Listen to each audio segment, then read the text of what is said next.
Hello dear students, welcome to YouTube channel. आज हम पढ़ेंगे ज्योग्राफी और टॉपिक रहेगा सोलर सिस्टम। स्टूडेंट्स वीडियो का एंड तक जरूर देखिएगा। वीडियो के एंड में मैंने आप सभी के लिए क्विज रखा है। अगर आप उसे अटेम्प्ट करते हैं तो आपको एग्जाम में काफ़ी हेल्प मिलेगी। स्टूडेंट्स, जब भी आप सोलर सिस्टम पढ़ते हो तो सबसे पहले आपको जानना है हु डिस्कवर सोलर सिस्टम। सौर प्रणाली की खोज किन्होंने की थी? तो वो थे मिस्टर कोपरनिकस, जो आपको हमेशा याद रहने चाहिए। स्टूडेंट्स, इसके बाद आपको प्लैनेट्स को सीक्वेंस में याद रखना है। पेपर में कई बार क्वेश्चन पूछता है कि सूर्य के निकटतम ग्रह का नाम बताइए, सूर्य से दूरस्थ ग्रह का नाम बताइए, या फिर अर्थ के लेफ्ट साइड में कौन सा प्लैनेट है, अर्थ के राइट साइड में कौन सा प्लैनेट है। तो इन सभी क्वेश्चंस के आंसर आप दे पाओगे जब आपको ये सीक्वेंस में प्लैनेट याद हो। इसके लिए मैंने बनाई आप सभी के लिए एक ट्रिक इंग्लिश में भी है और हिंदी में भी है। तो पहले इंग्लिश में बता देता हूँ, फिर हिंदी वाले बच्चों के लिए बता देता हूँ। तो इंग्लिश वाले बच्चों को जस्ट एक सिंपल सी लाइन याद रखनी है, my very energetic made just serve us noodle. तो जो ये लाइन है, इसके पहले अल्फाबेट यूज होंगे हर एक वर्ड के। माई का एम रिप्रेजेंट करेगा मरकरी को, वेरी का वी रिप्रेजेंट करेगा वीनस को, एनर्जेटिक का ई रिप्रेजेंट करेगा हमारी प्यारी अर्थ को, और मेड का जो एम है वो रिप्रेजेंट करेगा मार्स को, जस्ट का जो जे है वो जुपिटर को रिप्रेजेंट करता है, और सर्व का एस सैचुरन को रिप्रेजेंट करता है, अस का जो यू है वो यूरेनस को रिप्रेजेंट करता है, और नूडल का जो एन है वो नेपच्यून को रिप्रेजेंट करता है। एक सिंपल सी लाइन से आप सीक्वेंस में 8 प्लैनेट्स के नाम याद रख पाएंगे। अब चलिए हिंदी वाले बच्चों के लिए लाइन बता देता हूँ। हिंदी वाले बच्चों को जस्ट एक सिंपल सी लाइन याद रखनी है, वुशु को पमंग बस में अव के साथ लाएगी, जो आपके स्क्रीन पे आपको लिखी दिख रही होगी। वुशु का जो बू है वो बुध को रिप्रेजेंट करता है, शु शुक्र को रिप्रेजेंट करता है। इसके बाद आपको पमंग देखना है, पमंग में जो पै है वो पृथ्वी को रिप्रेजेंट करता है, और जो मंग है वो मंगल ग्रह को रिप्रेजेंट करता है। फिर से जो बस आया उसमें जो बै है वो बृहस्पति ग्रह को रिप्रेजेंट करता है, और जो स है वो शनि ग्रह को दर्शाता है यहाँ पर। इसके बाद आपको यूज करना है आव को। आव का जो ए है अरुण को रिप्रेजेंट करता है यहाँ पे, और जो वह है वो वरुण को रिप्रेजेंट करता है। तो एक सिंपल सी लाइन, बूशु को पमंग बस में अव के साथ लाएगी। इससे आप सारे प्लैनेट्स सीक्वेंस में याद कर सकते हैं। चलिए दूसरे क्वेश्चन की तरफ बढ़ते हैं। अगर आपसे पेपर में पूछा जाए कि arrange these planets according to their size, आकार के आधार पर ग्रहों को व्यवस्थित कीजिए, तो आप कैसे आंसर करोगे? वहाँ पे सीक्वेंस अलग हो जाती है, और उस सीक्वेंस को याद रखने के लिए मैंने आप सभी के लिए एक ट्रिक बना दी है। तो चलिए पहले इंग्लिश में ट्रिक सीख लीजिए, फिर हिंदी में बताता हूँ। इंग्लिश वाले बच्चों को जस्ट एक सिंपल सी लाइन याद रखनी है, just saw your new eating venue at Miami. तो यहाँ पे जो जस्ट है, जे पहला अल्फाबेट लेना है, जुपिटर को रिप्रेजेंट करेगा। सा का जो एस है वो सैचुरन को रिप्रेजेंट करेगा। फिर यूर का जो यू है वो यूरेनस को रिप्रेजेंट करेगा। न्यू का जो एन है वो नेपच्यून को रिप्रेजेंट करेगा। एटिंग का जो ई है वो हमारी प्यारी अर्थ को रिप्रेजेंट करेगा। वेन्यू में जो वी है वो वीनस को रिप्रेजेंट करेगा। एट को छोड़ देना है। माया में जो एम ए है वो मार्स को रिप्रेजेंट करता है, और लास्ट का जो एम ई है वो मरकरी को रिप्रेजेंट करता है। तो ये ऑर्डर हो गया आपका अकॉर्डिंग टू देयर साइज। चलिए अब हिंदी वाले बच्चों के लिए भी ट्रिक जान लेते हैं, अकॉर्डिंग टू देयर साइज क्या रहेगी। तो आपको याद रखना है, ब्रश आओ करेगा, पशु ले जाएगा। तो अब ब्रश का जो बै है वो बृहस्पति को, शनि को रिप्रेजेंट करता है। आव का जो ए है वो अरुण को रिप्रेजेंट करता है, और जो वह है वो वरुण को रिप्रेजेंट करता है।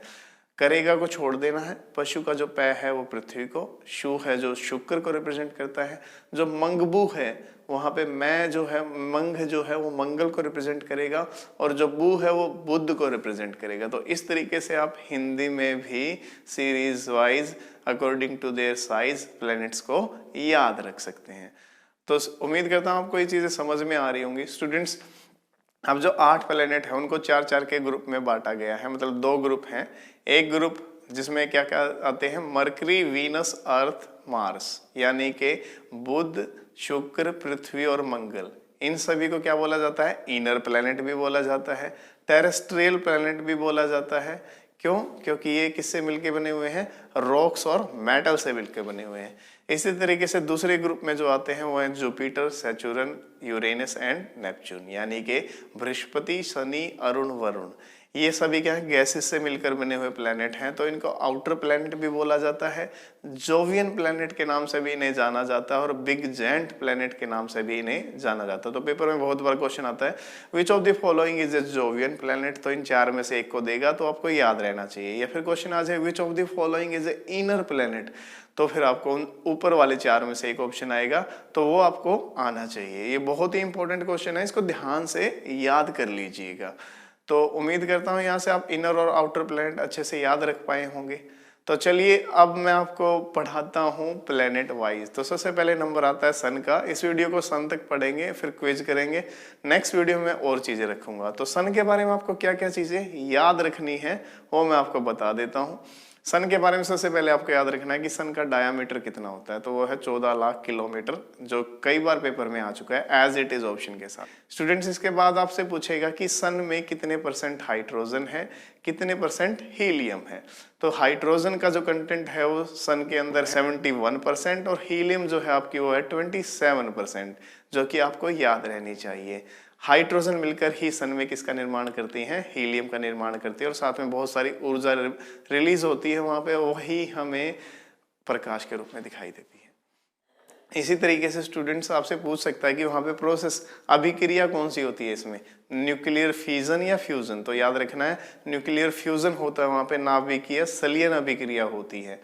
लास्ट सन के बारे में पूछा जाता है कि सन की एज क्या है, तो आपको याद रखनी है ये है 4.6 अरब, इंग्लिश में 4.6 बिलियन ईयर्स। स्टूडेंट्स, दो क्वेश्चन और आते हैं सन के ऊपर जो आपको हमेशा याद रहने चाहिए। पहले तो पूछा जाता है कि नॉर्मली सन का कौन सा पार्ट विजिबल है, तो फिर वो तो है फोटोस्फीयर। और सेकंड क्वेश्चन पूछता है कि सूर्य ग्रहण के दौरान हमें सन का कौन सा हिस्सा दिखाई देता है, तब आपका आंसर होता है कोरोना। ये लेयर हम देख पाते हैं ग्रहण के दौरान। तो सन के बारे में ये इन्फॉर्मेशन है जो आपको याद रखनी है। अब आपके सामने क्विज आएगा, क्विज के क्वेश्चन पहले आप खुद अटेम्प्ट करना, लास्ट में उसकी आंसर की है, फिर देखना आपने क्या स्कोर किया। इस वीडियो में आपने जितनी भी चीजें जानी उससे संबंधित ही वो क्वेश्चन है।